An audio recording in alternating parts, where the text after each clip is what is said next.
Hey investor friends, I'm Michelle Marki, and for a long time I've been wanting to do a valuation video on Google, aka Alphabet, ever since I first compared Alphabet with Netflix to see which stock might be more on sale. But throughout 2022, I didn't feel like Alphabet was quite cheap enough. Until now, maybe it's getting pretty close to being on sale, if it isn't already, depending on which metrics you use. So I'm going to dive a little bit deeper into the numbers, and I don't have to bore you with some of the details of what makes Google such a great company, like YouTube, what we're watching now, and also all of the things that we use every day in our lives. Like I use Google's search engine all the time, and you might have an Android phone. And so Google is very much a part of our everyday lives. So I think it's really compelling for us to evaluate if Google might be part of our circle of competence and if its stock might be on sale to maybe make it a really good part of our portfolio. But of course, none of this is investing advice.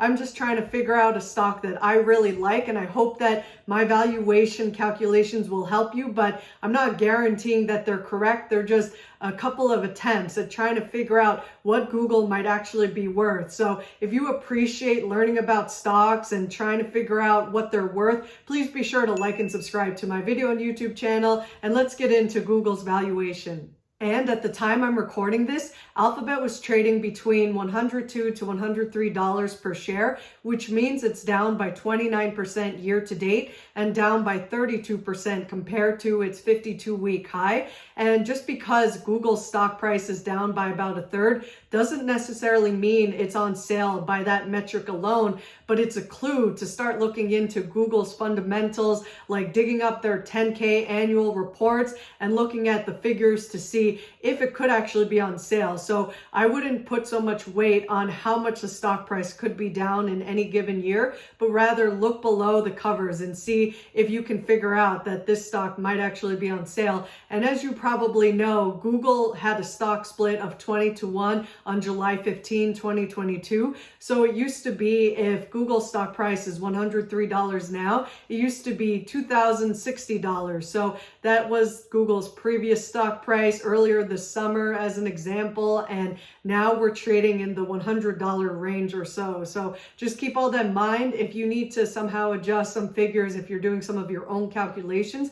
And also what I find fascinating is that Alphabet happens to be one of the top things that are owned by super investors. So if we take a look at Dataroma's 79 investors, we can see that the majority of 57% of them own Google in the form of either Google or Goog ticker symbols, where Google are the voting shares compared to Goog, which are the non-voting shares.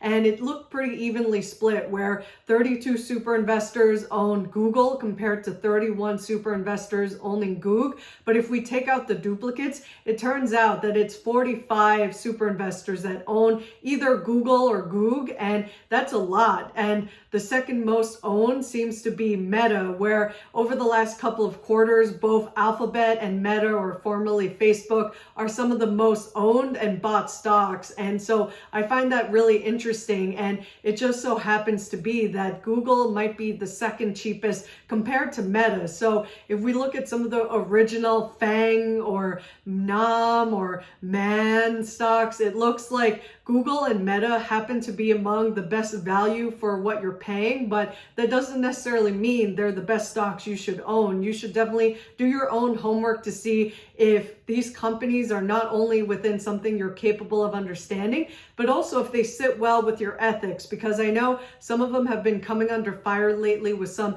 anti-competitive rules, or maybe they're just not sitting well with you depending on things you've heard or read about some of these companies. But you have to square that away yourself and figure out if you agree with these companies, how they're doing and what they're doing for the future, and figure out if they sit well with you in the end. So basically, we're going to focus on Google in this, but it definitely is interesting to look at which stocks these super investors are buying, because another thing is that during the first quarter this year, more super investors were selling Alphabet compared to the second quarter this year, where more super investors were buying it. So also keep that in mind, how the table seems to be turning for Google, and maybe more investors will buy even more Alphabet in the third quarter this year.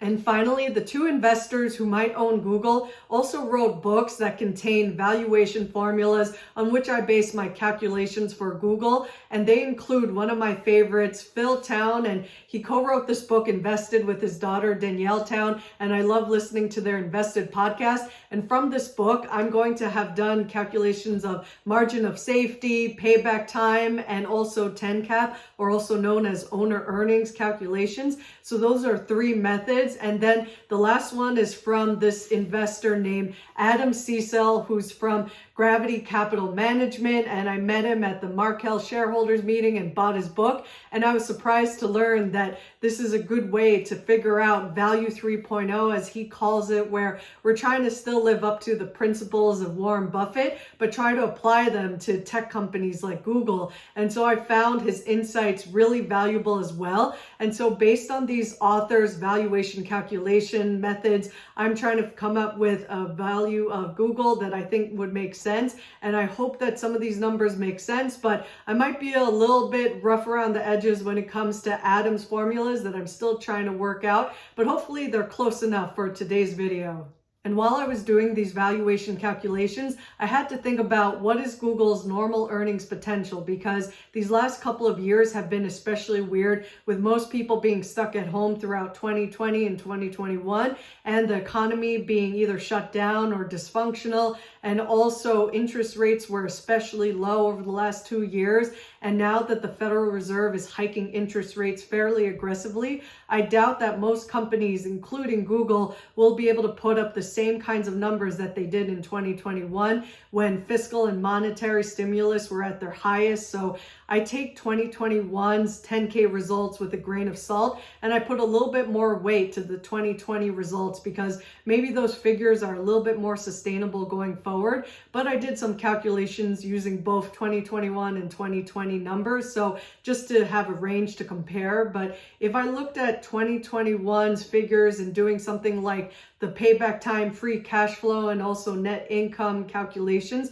I came up with some interesting things. And just so you know, the net income growth rate between 2014 through 2022 for Google came out to an average of 21% if we exclude the drop in free cash flow of 54% from 2016 to 2017. And also their free cash flow average growth rate during that same period of time came out to 20.75%, but I dropped that to only 20% on average just to have a round figure. And so when I applied these average growth rates to the 2021 and 2020 figures, I came up with a couple of ranges. And so if we looked at what the net income was for 2021, it was $76 billion, and their net cash provided by operating activities was $91.6 billion, and their capital expenditures, or also known as purchases of property and equipment, came out to $23.5 billion, and we subtract that. So the preliminary free cash flow I got was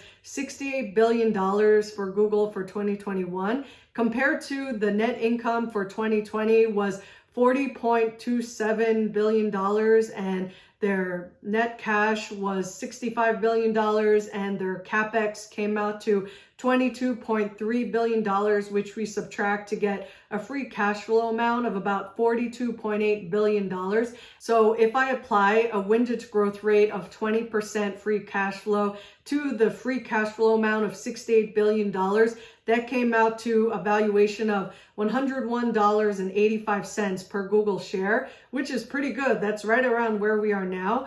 And then if we compare that with the net income using a growth rate of 21%, I got a valuation of $119 per share. So I think that those numbers were pretty good for looking at the 2021 figures, and they could mean that Google could be on sale right now as we speak. But if we looked at 2020's figures and used a free cash flow growth rate of 20% to the $42.8 billion of free cash flow in 2020, that came out to only $64 per share. And this was actually pretty close to 2020's net income growth rate of 21%. And if we grow that out, we only get $63 per share. And so looking at these results, if we compare 2020 and 2021's figures, that means the range that Google might be on sale could be between either $63 or $64 a share to as high as $101 to $119 per share if you look at 2021's figures more. And so maybe the truth is somewhere in between. Like if you average these out, maybe you might get a Google buy price somewhere in the $80 to $90 range if you base it on these averages of payback time.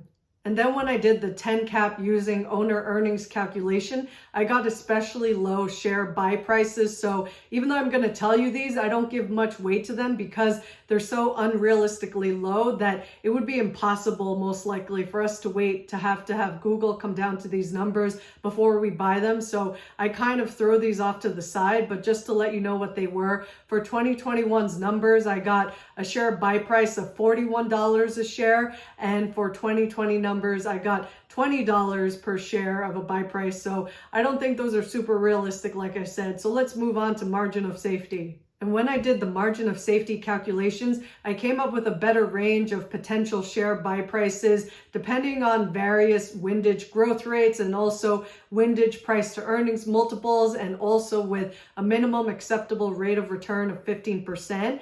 And so I looked at both 2020 and 2021's earnings per share figures. And for 2020, it was 2.93. And for 2021, it was almost double that at 5.61. So you have to decide what is a reasonable earnings per share amount that Google can generate going forward. And my guess, it might be somewhere between 3 to 5 earnings per share and maybe more comfortably around 4 earnings per share. So I looked at a range. So if I took 2020's earnings per share of 2.93, I had to have a windage growth rate of 25% and a windage PE of 30 to get a buy price of $102 a share.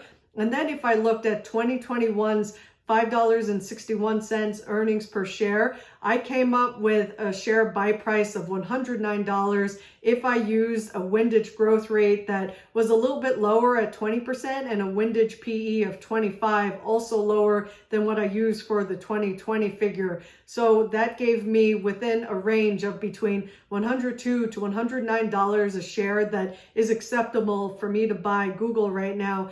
But then if I lowered the earnings per share to maybe only 5 and used a windage growth rate of 20% and a PE of 25, I got a buy price of $97 a share. And then if I lowered the earnings per share to only 4 and use the same windage growth rate of 20% and windage PE of 25, then my buy price might only be $77 a share. But then if I took a little bit more of an optimistic windage price to earnings and I used 31, basing it off of Jake Taylor saying that Google had an enterprise value to EBIT of 31 multiple in 2021, then using also a windage growth rate of 21%, I came up with a share buy price of $104 a share. And so all of these give you various ideas of potential share buy prices, and the truth might be somewhere in between. So I give you this wide range because some of these could be right on the dot, like we're totally in the money right now of maybe being able to buy Google, or maybe we're not there yet if we have to lower the projected earnings per share that we think Google might generate for 2022 or maybe even 2023. Maybe it's around a more sustainable 3 to 4 earnings per share that Google might be able to generate. But I hope some of these margin of safety, possible ranges of share buy prices were helpful to you. And finally, using Adam Cecil's valuation method of earnings power, he emphasizes that in order to invest in a stock, you want to aim for having an earnings yield of 5% or better. And that number just comes from inverting the price to earnings multiple that you come up with for the stock. And so what we're going to do is gather the company's 10K annual reports. And also I gathered some numbers from Guru Focus for Google. And so we're going to come up with numbers for revenues and also net income, and also figure out an operating margin that's a better reflection of the business's true performance than what might actually be reported. And in the book, he compares Google with Facebook's operating margin and saying that they should be pretty comparable, and Facebook's happens to be 40%. So let's go with that number for the time being, even though it might be a little bit lower these days. But for the purposes of this example, we're going to use an operating margin of 40%. And so using that number in addition to Google's revenues in 2020 of $182.5 billion, I came up with a PE multiple of 19.9, which gives me an earnings yield of 5.03%, which means that according to 2020's revenues, Google is on sale right now with that alone. And then if we use 2021's numbers with revenues of $257.6 billion using the same operating margin of 40%, I come up with a PE multiple of 14.2, and that gives me an earnings yield of 7.1%. So based on doing this simple math, and I omitted some figures from this because I don't want to violate Adam Cecil's intellectual property, but if you buy that book and also follow the same formula, then you can arrive at your own calculation of what the earnings power of Google might be, and maybe it will also seem on sale to you, as it seems like with this example here. And so the moral of this number story is that these valuation numbers seem to suggest that Google is starting to be on sale, but who knows, if the Fed keeps hiking interest rates, maybe there will be even more stock buying opportunities in the future. So this is just the tip of the iceberg, and I encourage you to do your own homework and research into Google if it's of interest to you, and come up with your own valuations of what makes sense to you for Google, because I'm just someone who's trying to use some calculations, and I could totally be wrong or have used the wrong formula approaches to come up with these numbers. So don't just go by whatever I'm showing you today, but definitely come up with your own numbers. And so feel free to let me know in the comments if you came up with your own valuation criteria and figures. I'd love to hear from you. And if you enjoyed this video or learned something, please like and subscribe. And I wish you well on being the best investor you can be, whether you're investing in Google or not. It's all good. Till next time.